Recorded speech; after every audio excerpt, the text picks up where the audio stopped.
આગળની કાર્યવાહી થશે. એમાં ધરપકડ કોને કોણ છે?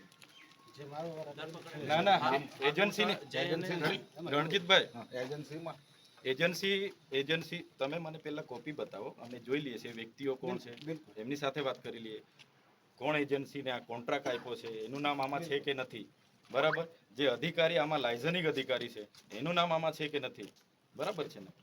એટલે અમને તો અનુભવ છે, મારા ઘરે એક બનાવ નહોતો બન્યો છતાં અમને મારા પત્નીને, મારી બહેનોને, મારા બહેનોના જમાઈને 9 જણને ઉચકી લાવ્યા હતા. એટલે આવી રીતના આમાં બી બધા જ આવશે. એ પહેલા તમે લઈ લો, એ તો અહીંથી અમે છે ને કરવા નહીં દઈએ. હા, આ તમને કીધું. જેમ મોડું કરશો ને, હમણાં અમે બોલાવીએ છીએ બધાને, પછી એમ મોડું લોકો અહીંયા બહુ મોટા. હું તમને સત્ય વાત કરું, ના ના, એ બધું અમારે નથી સમજવાનું ભાઈ. કાયદા ભુજમાં છે ને, અમે બધું. પણ આને બોલાવી લો તમે. હા, તપાસ અધિકારીમાં તમે છો. હા, ચૌધરી સાહેબ બોલાવી લો. હા, એમને બોલાવી લો. એમને કહું ઓથોરાઇટી બોલાવે છે ભાઈ. આ તો ગઈકાલે એક દીપડાએ ફાડી ખાધું, બરાબર. અમે ગઈકાલે આવ્યા એટલે એમણે કીધું કે ભાઈ અમે 5 લાખ રૂપિયા એમને. અલા ભાઈ, વ્યક્તિનો જીવ ગયો છે ને, અમારે કઈ 2 લાખ ને 5 લાખમાં વ્યક્તિ જીવ મળે છે? અમારા માણસોની કે 2-5 લાખ અમે પૈસા સારું થોડા કરીએ છીએ.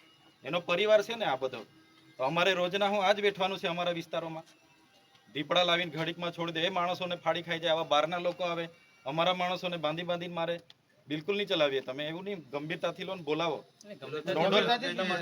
નોડલ અધિકારીને બોલાવો અને એજન્સીને બોલાવો. ત્યાં સુધી અહીંયા પંચક્યાસ નહીં થશે કે પીએમ નહીં થશે કે ડેડ બોડી અમે નહીં સ્વીકારીશું.